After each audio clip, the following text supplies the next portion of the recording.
Maintenant, c'est le moment dédié aux enfants et les jeunes, présenté par l'école de dimanche. Nous sommes toujours dans le thème « Jésus est vivant ». Hosanna! C'est un immense plaisir pour nous d'être ici avec vous aujourd'hui. J'invite toute l'école de dimanche, les enfants, les moniteurs et monitrices à se lever. Nous allons chanter ensemble le chant numéro 212 à strophe 1 et je vous prie de vous asseoir seulement après la prière. Prions. Merci Jésus, merci infiniment. Merci de nous avoir accordé ce moment pour que nous puissions entendre ta parole. Que le Saint-Esprit nous illumine l'esprit, nous ouvre le cœur pour que nous puissions bien assimiler la leçon que tu voudrais nous transmettre aujourd'hui. Au nom de Jésus, Amen. Veuillez vous asseoir.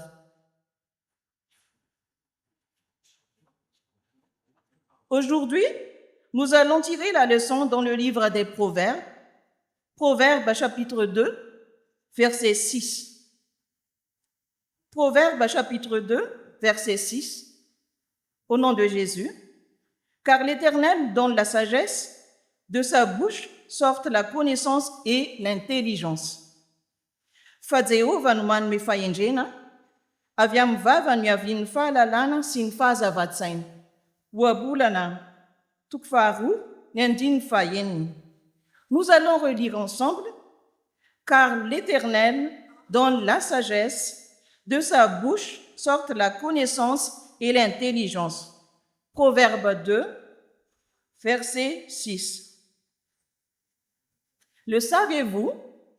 Le mot sagesse revient 191 fois dans la Bible, dans l'ensemble des deux testaments, c'est-à-dire l'Ancien Testament et le Nouveau Testament.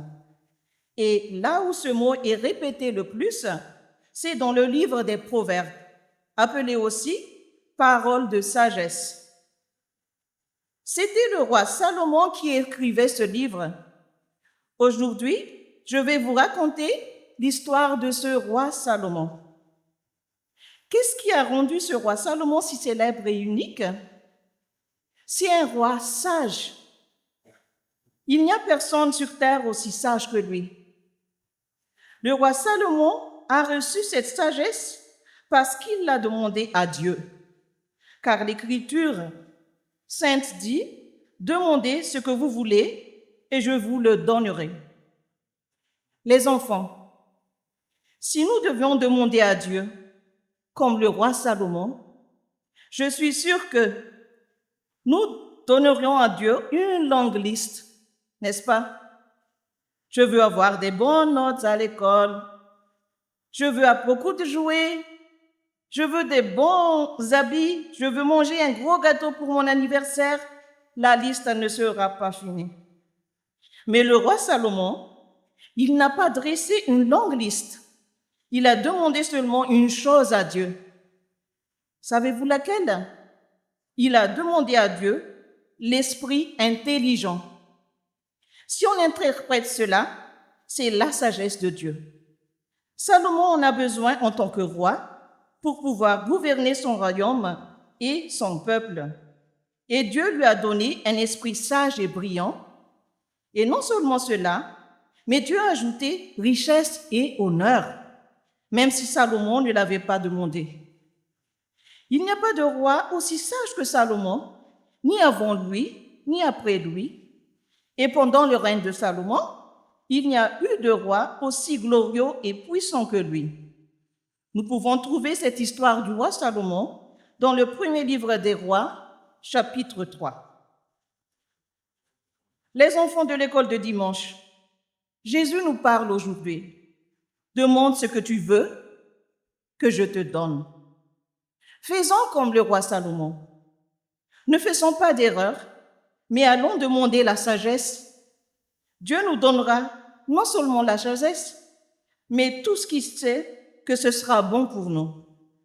Que dit la parole de Dieu dans le livre de Proverbes, chapitre 2, verset 6? Car l'Éternel donne la sagesse, de sa bouche sortent la connaissance et l'intelligence. Maintenant, nous allons prier. Nous te remercions, Jésus. Tu nous as encore appris quelque chose aujourd'hui.